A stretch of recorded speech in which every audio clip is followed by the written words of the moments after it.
राधे राधे, जय श्री कृष्णा। मैं निर्मला पांडे अपने यूट्यूब चैनल पे आप लोग का स्वागत करती हूँ। कैसे हो आप लोग? एक मैं विवाह गीत गा रही हूँ, बांस काटने समय का।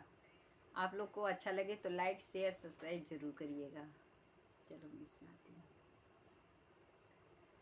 आले आले बसवा कटम राजा दशरथ, गड़ी गायंगुरिया में फास हो।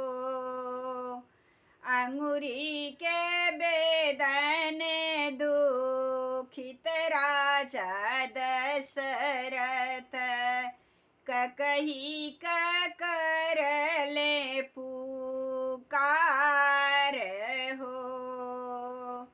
अंगुरी के बेदन दुखित राजा दशरथ, ककही कर लेनी पुकार हो।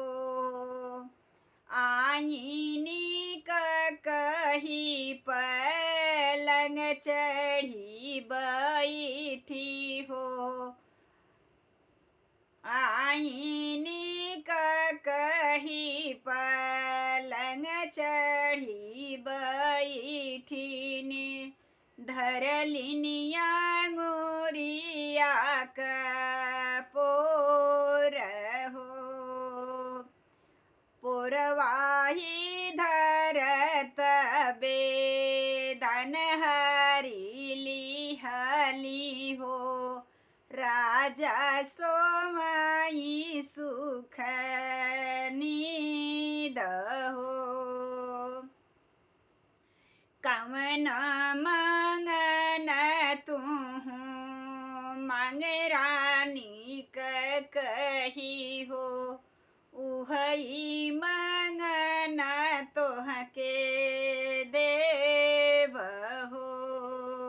जवन मंगन तुहु मांगू रानी कही हो। उहई मंगन तोहके देव हो। भरत तिलक चढ़ाव राजा दशरथ, राम भेजहु बनवास हो। भरत तिलक चढ़ाव राजा दशरथ, राम के भेज बनवास हो। एतनी बचन दशरथ सुनहि न पवले हो। धरती पर गिरई मोर झाई जी। एतनी बचन दशरथ सुनहि न पावई। धरती पर गिरई मोर झाई जी। जवन मंगन तुहु मांगू मोरी रानी हो। लिहलू करे जवानी सार हो। जवन मंगन तुहु मांगू रानी कही हो। लिहलू करे जवानी सार हो। राम तहाए मोरे आँखी कपूतरिया हो।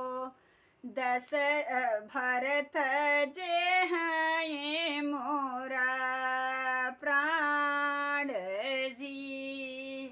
राम जे हैं मोरे आँखी कपूतरिया हो।